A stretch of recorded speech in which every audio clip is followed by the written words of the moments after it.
Here's how to do the lunge warm-up series.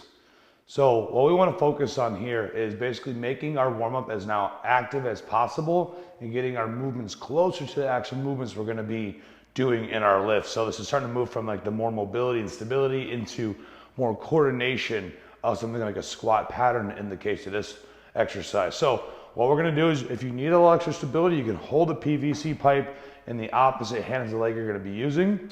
But start nice and even with the feet. Take a long stride out. Drop down into a lunge. We don't want that heel popping. So if it does, you're probably too far back with that leg. And then obviously we might get a little bit more ankle mobility. But try to make sure, get that foot far enough out that that foot doesn't pop up off the ground. And then as you come down, think about letting that knee just track in with that second toe. And as you reach to the bottom, your right knee's gonna kick out and your left knee's gonna kick out. You kind of splay, but your chest is staying straight ahead, okay? So once again, take a big stride.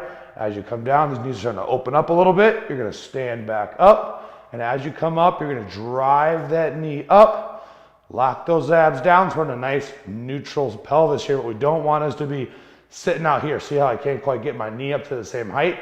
If I push that hip this way, using that glute to stabilize, this outer one here, I'm gonna be able to lift that knee up just a little bit higher.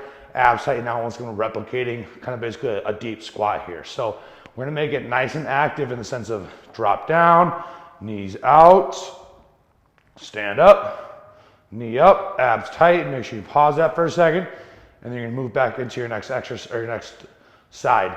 And then if you need to, you can turn around and go back the other way, depending on how many reps are prescribed.